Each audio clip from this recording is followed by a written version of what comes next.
For this final part of the paper flower project, you're going to need a background paper. It could be actually a piece of cardboard. If you want something a little thicker and heavier, you could get that piece of cardboard from a cereal box. So here I have, you know, one of my favorite cereals. Love it. So good. Love raisins in my cereal. You could just cut out one panel and flip it over. Use the blank side as your background, or you could find just a white piece of paper. That would work too, but sometimes it's nice to have something a little heavier. I'm actually going to just be using a white piece of paper, but like I said, cardboard is a great idea. You're also going to need some sort of adhesive, liquid glue, regular glue stick, glue gun, tape, whatever you have. I will say some sort of glue is going to hold stronger than tape would, but you can totally use tape if that's all you have. You're also going to need to use all of your flowers that you made. Make sure you have them all nearby. And you're going to need something to make a paper vase out of. I'm going to just use a piece of colored paper. If you don't have another piece of colored paper, this would be a good time to hunt, see if you have any wrapping paper you can use. That would be amazing for a vase with all the crazy patterns. That would be a perfect vase. You could also use another piece of white paper and color it and do patterns on it to make your vase colorful and beautiful, and then glue it to the background white piece of paper. Or if you have a piece of cardboard, like I said, you could use the brown cardboard that's on the other side of this as your background color, and then just cut a white vase out and just glue it down. I'm going to make my vase purple just because that's what I happen to have here. And to do a vase shape, vases come in all different shapes and sizes, so depending on how many flowers you have, you might want to have different size vase. So I'm going to kind of see how big these flowers are going to be. So I have a lot of flowers here, so I'm probably going to need a big vase to hold them all in. I have lots of different flowers because I was showing you guys how to make lots of different flowers. You might have a bunch of the same flower. You might have only a couple different flowers. You might have some flowers that look nothing like these flowers that are your own invention, or ones that you have found how to do online in other sources. So I'm going to do a bigger vase. If I was only putting a couple of roses, or if I was going to put one jumbo flower like this, I might want a skinnier vase. Maybe I don't want a big fat vase, but I have a lot of flowers to work with, so I'm going to make a bigger vase. So I'm going to start by drawing. No one's really going to see the top, so I'm just going to draw a straight line across. And then from here, I'm going to decide what I want my sides to look like. Do I want them to come down and be kind of straight and kind of angled?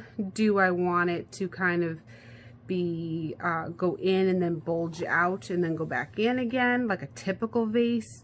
Do I want it to just go out and not do anything else? It's up to you. I'm going to choose to go in and out and in again. Sort of a S shape, backwards S shape. And I'm going to do the same on the other side and try really hard to make it similar. Okay, if it's not identical, it's okay. It's not the end of the world. And then at the bottom, I'm not going to draw a line straight across. We're going to draw a curved line. The reason why we're going to make sure our line is curved is because if you look around your house, you're going to notice that things that are three-dimensional and are round actually have a curved bottom when you look at it. So if you're looking at your water bottle sitting on the table, you're going to notice that the bottom doesn't look perfectly straight, but it actually has a curved sort of shape to it. And that's what's going to make it look a little bit more realistic, like it's really sitting on a table. So once you get your shape the way you like it, you can add patterns to it. I could use crayons, colored pencils, markers, and I could do some sort of, you know, design on my vase, or I could leave my vase plain the way it is. It's really up to me and what I want to do and how I want it to look. Just like it's up to you for your vase how you want it to look. But whenever you're ready for your vase to be released from the paper, you are going to cut it out. I like to cut off the edges every so often because it just keeps me from being a little bit too clogged up with the paper. Sometimes it's a little tricky to get around there. And here I have my lovely vase shape that's going to get glued to my paper. So once you're ready with that, we're going to glue it down so it doesn't get out of place on us. Lots of glue on here. Make sure you definitely, when you're putting glue on, get the edge. That's the most important part. The center is not as important as the edge. I'm going to put this kind of low on the paper because I want to make sure I have plenty of room for all of my flowers and maybe even leaves and things that I'm going to add. And I don't want this to just feel like it's floating. Oh, didn't get that corner very well. If you see a corner that didn't get enough glue on it, make sure you get it, okay? And I want to make sure that it feels like this is sitting on a table of some sort. So if you want to make sure your line is straight, get a ruler or a straight edge of some sort and line it up. And I'm going to draw a line on one side of the vase and on the other side of the vase. If you don't have a ruler or straight edge, you can just use your hand and draw. That's fine. If you want to make the background a different color than the ground, I could maybe color this with marker, make it look like it's sitting on a tablecloth of some kind, maybe a red striped tablecloth. So I can draw a bunch of patterns on here if I feel like it, or you can just leave it plain, but it is kind of nice to make it look a little bit different than the background, so it's not quite the same exact thing, because that can look a little bit boring.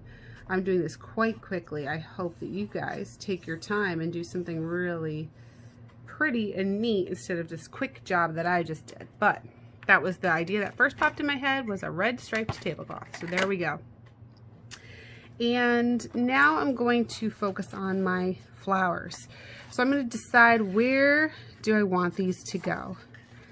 They're going to be popping out of this vase and popping out of each other. Some are more 3D than others. So I have to think about where I want them to go. So before I do any gluing, I'm picking my arrangement. I'm deciding what I think looks good, what I think doesn't look good, where I want everything to be, and how I want it to look. So I think I kind of like this arrangement. Once I decide that this is the arrangement for me, I'm going to start one at a time gluing everything in place. So I might use like I said, glue stick, might use liquid glue, or I might use a hot glue gun, or even possibly some tape to try to put it down.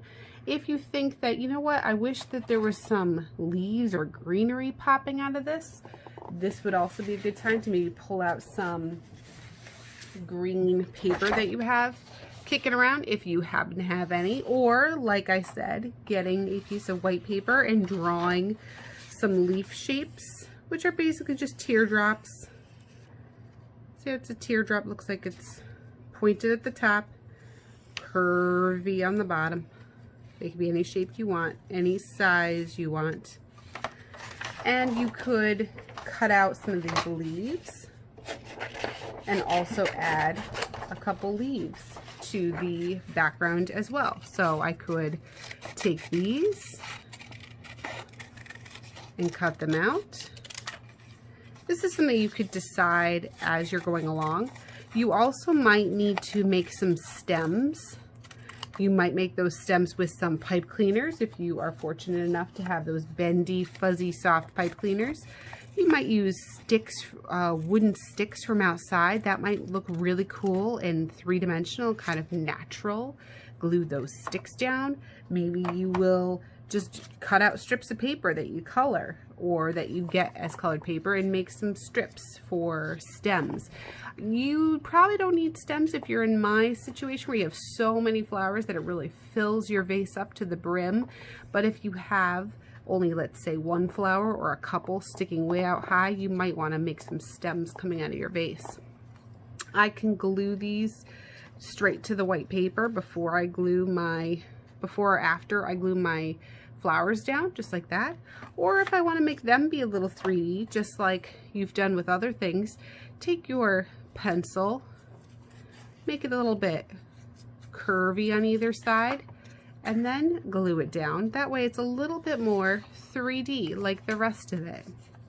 So glue your pieces down, add your details, your patterns, whatever you want to do, and then you'll have a beautiful forever bouquet of paper flowers to brighten up your home and brighten up your life.